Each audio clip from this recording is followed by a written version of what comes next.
Assalamualaikum warahmatullahi wabarakatuh. Selamat pagi anak-anak. Jumpa lagi dengan Bu Enda dalam pembelajaran jarak jauh.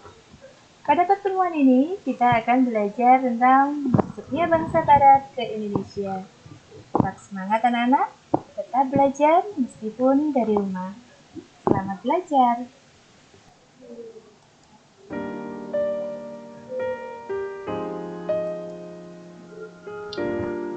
Setelah bangsa Portugis dan bangsa Spanyol masuk ke Indonesia, ada bangsa Inggris. Pada masa pemerintahan Ratu Elizabeth I sekitar tahun 1607, telah terjadi perpindahan penduduk secara besar-besaran dari Inggris ke Amerika Utara. Proses masuknya Inggris ke Indonesia. Inggris secara resmi menjajah Indonesia melalui Perjanjian Tuntang tahun 1811 Masehi. Perjanjian Tuntang memuat isi mengenai kekuasaan Belanda atas Indonesia yang diserahkan oleh Janssens, Gubernur Jenderal Hindia Belanda, kepada Inggris.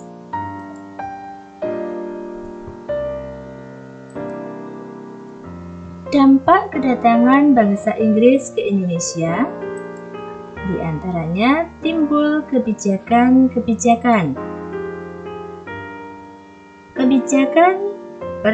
pada bidang pemerintahan. Inggris memperbaiki bidang pemerintahan dengan membagi Pulau Jawa menjadi 16 karesidenan. Bupati diangkat menjadi pegawai negeri. Daerah Keraton Yogyakarta dan Surakarta dipersempit. Inggris mengurangi kekuasaan raja. Untuk bidang keuangan, Inggris melaksanakan sistem perdagangan bebas, melaksanakan sistem sewa tanah, melanjutkan sistem perdagangan perkebunan kopi, dan memonopoli perdagangan garam.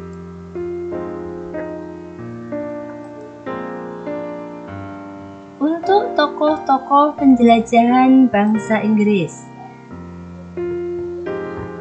yang pertama, Sir Francis Drake adalah seorang pelaut kapal perang. Beliau juga seorang navigator, seorang pahlawan angkatan laut, dan seorang politikus serta insinyur yang berkebangsaan Inggris pada masa pemerintahan Ratu Elizabeth I. Ia merupakan orang pertama Inggris yang mengelilingi bumi dari tahun 1577 Masehi sampai dengan 1580 Masehi. Sepulangnya ia dilantik oleh Ratu Elizabeth I menjadi seorang ksatria. Ia juga merupakan wakil pimpinan armada Inggris yang mengalahkan armada Spanyol pada tahun 1588 Masehi.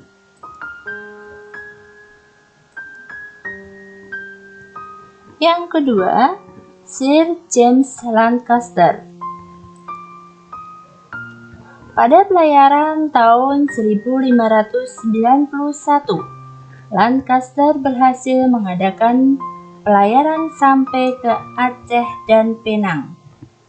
Ia sampai di Inggris pada tahun 1594 Masehi. Pada bulan Juni tahun 1602 Masehi, Lancaster dan maskapai perdagangan Inggris berhasil tiba di Aceh dan langsung melanjutkan perjalanannya menuju Banten. Di Banten, mereka mendapatkan izin untuk mendirikan kantor dagang.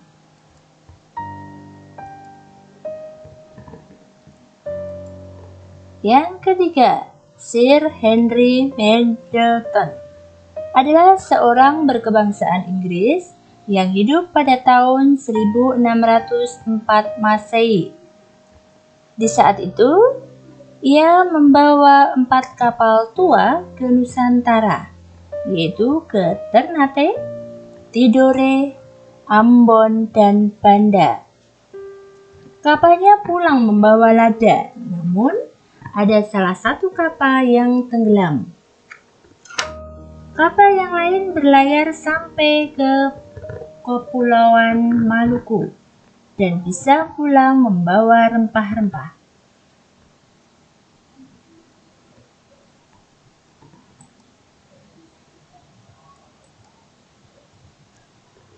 Yang berikutnya adalah William Dampier. Beliau adalah seorang bajak laut, kapten laut, penulis, dan penyelidik ilmiah berkebangsaan Inggris. Beliau merupakan seorang yang pertama kali menjelajahi dan memetakan bagian-bagian Australia serta Kepulauan Papua. Beliau adalah orang pertama yang mengitari dunia sebanyak 3 kali. Pada tahun 1688, berhasil mendarat di Australia, kemudian melanjutkan pelayaran dengan menelusuri pantai ke utaranya, yaitu daerah Nusantara.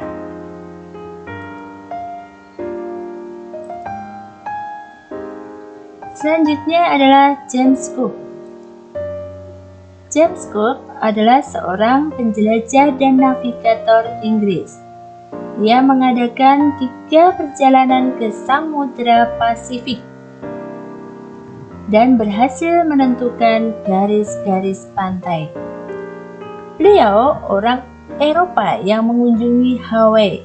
Selain itu, beliau juga orang Eropa kedua yang berhasil mencapai Selandia Baru setelah Abel Tasman. Pada tahun 1770, beliau berhasil mendarat di pantai timur Australia dan menjelajahi pantai Australia secara menyeluruh. Oleh karena itu, sering dikatakan sebagai penemu benua Australia. Pada abad ke-17, Inggris telah memiliki jajahan di India dan terus berusaha mengembangkan pengaruhnya di Asia Tenggara, khususnya Indonesia. Yang keempat adalah negara Belanda.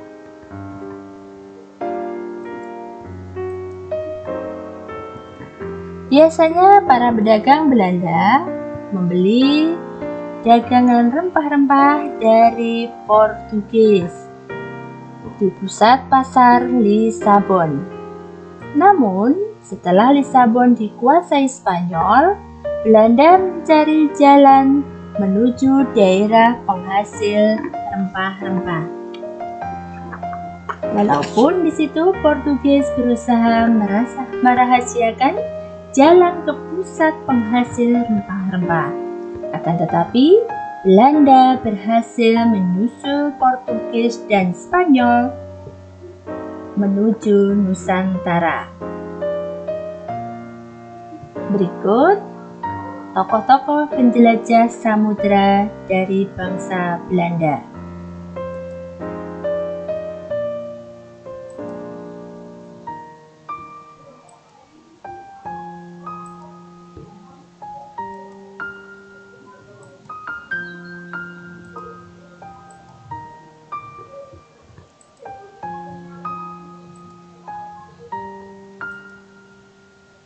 Cornelis de Houtman adalah seorang penjelajah Belanda yang menemukan jalur pelayaran dari Eropa ke Indonesia dan berhasil memulai perdagangan rempah-rempah bagi Belanda.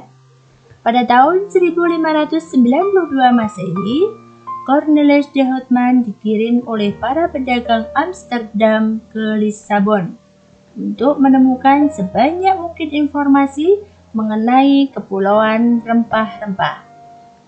Para pedagang tersebut memastikan bahwa Banten merupakan tempat yang paling tepat untuk membeli rempah-rempah. Pada tahun 1594 Masehi, mereka mendirikan Company Ding van Veer atau perusahaan jarak jauh. Sejak awal perjalanannya, para kru dari kapal yang dibawa sudah dipenuhi dengan masalah. Ada penyakit sariawan yang merebak, sehingga di situ mereka sering bertengkar. Selain dari penyakit sariawan, ada kekurangan makanan. Ini yang menyebabkan beberapa orang terbunuh atau juga dipenjara di atas kapal. Teluk Madagaskar, ini yang merupakan tempat mereka berhenti, yang kini dikenal sebagai kuburan Belanda. Pada tahun 1596, ekspedisi de Houtman tiba di Banten. Hanya 249 orang yang tersisa dari pelayaran awal.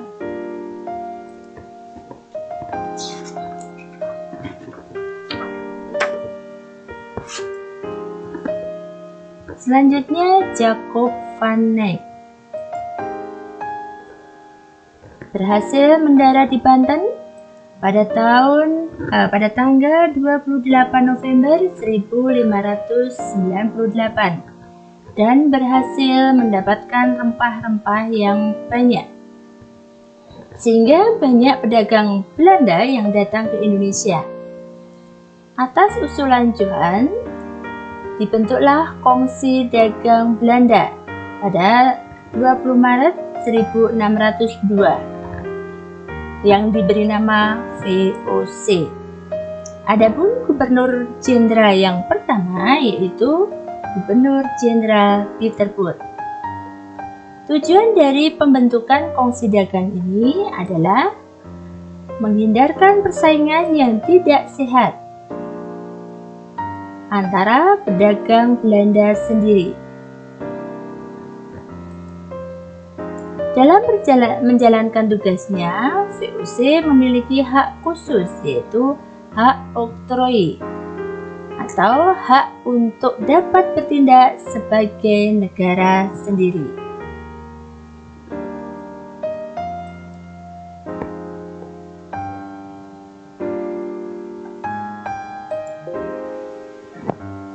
Terima kasih kepada kalian yang sudah memperhatikan pelajaran hari ini dari awal hingga akhir. Semoga bermanfaat dan jumpa lagi pada pertemuan berikutnya di pekan depan. Sampai jumpa. Assalamualaikum warahmatullahi wabarakatuh.